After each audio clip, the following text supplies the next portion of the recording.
Nous avons vu hier que naturellement, le chrétien qui est uni au Christ, en qui Christ demeure, porte du fruit et beaucoup de fruits.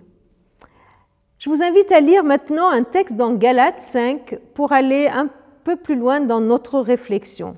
Galates 5, chapitre 5, donc verset 16. Voici donc ce que je dis. Marchez par l'esprit et vous n'accomplirez pas les désirs de votre propre nature. En effet, la nature humaine a ses désirs qui sont contraires à ceux de l'esprit, et l'esprit a des désirs contraires à ceux de la nature humaine. Ils sont opposés entre eux, de sorte que vous ne pouvez pas faire ce que vous voudriez. Cependant, si vous êtes conduit par l'esprit, vous n'êtes pas sous la loi. Les œuvres de la nature humaine sont évidentes. Adultère, immoralité sexuelle, impureté, débauche, idolâtrie, magie, haine, querelle, jalousie, colère, rivalité, division, secte, envie, meurtre, ivrognerie, excès de table et des choses semblables. Mais le fruit de l'esprit, c'est l'amour, la joie, la paix, la patience, la bonté, la bienveillance, la foi, la douceur, la maîtrise de soi. Si nous vivons par l'esprit, laissons-nous aussi conduire par l'esprit. Ce texte parle des œuvres de la nature humaine et de la marche par l'esprit. Est-ce qu'il y a un tiraillement entre les deux? C'est plutôt une délivrance qui nous est proposée. C'est plutôt une délivrance certaine qui est là. Et on nous donne le moyen de vivre cette délivrance. Alors, naturellement, bien sûr, ma marche dans l'esprit va produire ses fruits.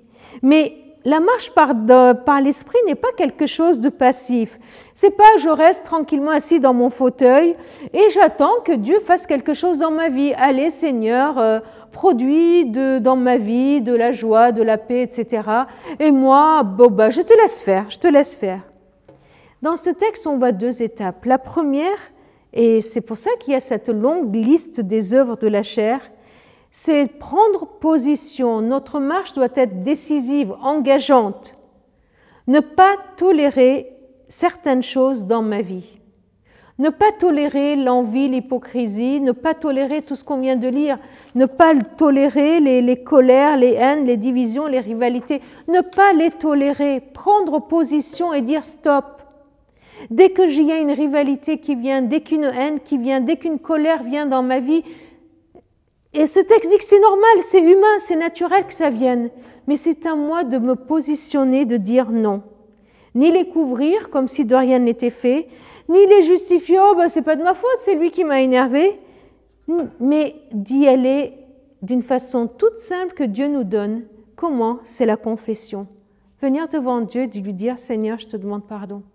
Pardon pour cette colère qui est rentrée dans mon cœur. Pardon pour cette rivalité qui vient en moi. Pardon pour cette envie que je ne maîtrise pas.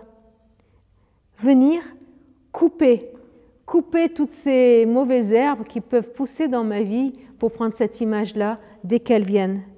Marcher selon l'esprit, c'est d'un côté décider de me débarrasser de cela, demander à Dieu de m'en débarrasser et vouloir avancer. Vouloir avancer, cultiver une relation avec Dieu de telle façon que j'ai envie, que je m'engage, je veux avancer pour porter ce fruit. Seigneur, tu vois que telle personne, je ne l'aime pas vraiment. Aide-moi, j'y arrive pas.